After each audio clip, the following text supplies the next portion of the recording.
നമസ്കാരം. ആയൂർ ന്യൂസിൻ്റെ ഏറ്റവും പുതിയ ഒരു വീഡിയോയിലേക്ക് നിങ്ങൾക്കേവർക്കും സ്വാഗതം. പ്രിയമുള്ളവരെ, ഞാൻ ആ വെള്ളക്കെട്ടിൻ്റെ തൊട്ടടുത്ത് എത്തിക്കഴിഞ്ഞു. കൊല്ലം ജില്ലയിലെ ഇളമാട് പഞ്ചായത്തിൽ ഐശ്വര്യ ക്രഷർ പ്രവർത്തിക്കുന്നതിൻ്റെ തൊട്ടടുത്തായി ഒരു വലിയ വെള്ളക്കെട്ട് രൂപപ്പെട്ട കാര്യം ഞാൻ നേരത്തെ ആയൂർ ന്യൂസിലൂടെ റിപ്പോർട്ട് ചെയ്തിരുന്നു. ഈ സ്ഥലം തൊട്ടടുത്ത് നിന്ന് ഷൂട്ട് ചെയ്യുക എന്നൊരു ഉദ്ദേശത്തോടു കൂടിയിട്ടാണ് ഞാൻ ഈ സ്ഥലത്തേക്ക് നടന്നുകൊണ്ടിരിക്കുന്നത്. വലിയ ഒരു ഡാമിൽ വെള്ളം കെട്ടി നിർത്തിയിരിക്കുന്നത് പോലെ ഏക്കർ കണക്കിന്, ഹെക്ടർ കണക്കിന് സ്ഥലത്ത് വെള്ളം കെട്ടി നിൽക്കുന്ന ഭയാനകമായ ഒരു കാഴ്ചയാണ് ഇവിടെ എനിക്ക് നേരിൽ കാണാൻ കഴിഞ്ഞത്. ആയിരവല്ലിപ്പാറയുടെ മുകളിൽ നിന്നും ഷൂട്ട് ചെയ്ത രംഗങ്ങൾ നിങ്ങളൊരു പക്ഷേ ഓർക്കുന്നുണ്ടാകാം. ആ വെള്ളക്കെട്ടിൻ്റെ ഭീകരത തിരിച്ചറിയാനായി ഞാൻ ഒരിക്കൽ കൂടി ഒരു യാത്ര നടത്തി. ആ യാത്രയിൽ എനിക്ക് കാണാൻ കഴിഞ്ഞത് ഞാൻ നിങ്ങളെ കൂടി കാണിക്കുകയാണ്. ഈ കാണുന്നതാണ് ആ വെള്ളക്കെട്ടിൻ്റെ ഒരു ഭാഗം. ഇനി ഞാൻ ഒരല്പം കൂടി മുന്നോട്ട് നടന്നു നിൽക്കാം.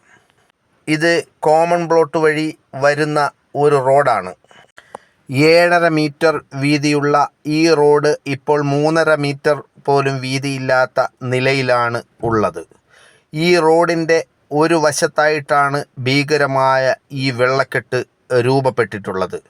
പാറ പൊട്ടിച്ച് വലിയ കുഴിയായി ആ കുഴിയിൽ വെള്ളം കെട്ടിക്കിടന്ന് ഏത് നിമിഷവും പൊട്ടിത്തെറിക്കാവുന്ന ജലബോംബായി ഈ ഭാഗത്ത് ഈ വെള്ളം കെട്ടിക്കിടക്കാൻ തുടങ്ങിയിട്ട് വർഷങ്ങൾ ഒരുപാട് കഴിഞ്ഞു. യാതൊരു വിധത്തിലുള്ള നടപടികളും ഈ ഒരു വെള്ളക്കെട്ട് ഇവിടെ നിന്ന് ഒഴിവാക്കാൻ വേണ്ടിയിട്ട് ആരും ശ്രമിച്ചിട്ടില്ല എന്നതാണ് ഖേദകരമായ ഒരു വസ്തുത. ഈ വെള്ളക്കെട്ടിൻ്റെ ഭീകരത നിങ്ങളിലേക്ക് എത്തിക്കുകയാണ്. കാണാൻ വളരെ ഭംഗിയുള്ളതാണെങ്കിലും ഒരു പക്ഷേ ഭൂമിക്ക് എന്തെങ്കിലും ഒരു സ്ഥാനചലനം നമ്മുടെ ഈ നാട്ടിൽ സംഭവിച്ചാൽ ഈ വെള്ളക്കെട്ട് കൊണ്ടായിരിക്കും നമ്മുടെ നാട് നശിച്ചു പോകുന്നത് എന്നുള്ള കാര്യത്തിൽ എനിക്കോ നിങ്ങൾക്കോ സംശയം വേണ്ട.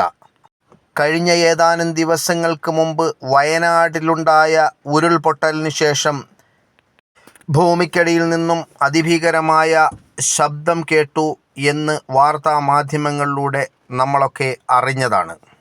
നിരന്തരമായി ഭൂമിക്ക് പ്രകമ്പനമുണ്ടാകുന്ന തരത്തിലുള്ള പണികൾ നടക്കുന്ന ഈ പ്രദേശത്ത് ഭൂമിക്കടിയിൽ ഏതെങ്കിലും തരത്തിലുള്ള ഒരു വിള്ളലുണ്ടാകുകയാണെങ്കിൽ ഈ ഡാം പോലെ കെട്ടിക്കിടക്കുന്ന ഈ വെള്ളം താഴ്ചയുള്ള ഭാഗങ്ങളിലേക്ക് ഒഴുകാൻ തുടങ്ങും എന്ന കാര്യത്തിൽ സംശയമില്ല.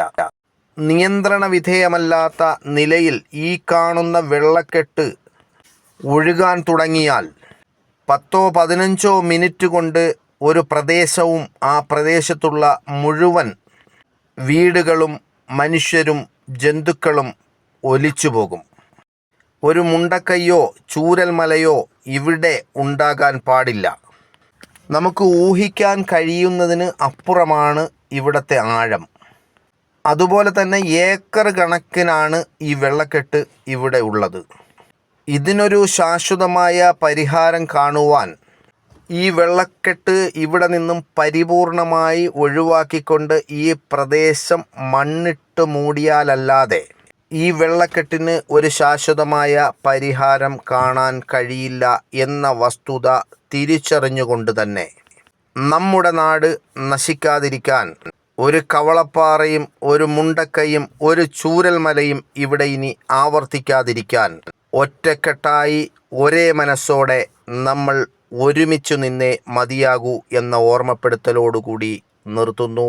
നന്ദി, നമസ്കാരം.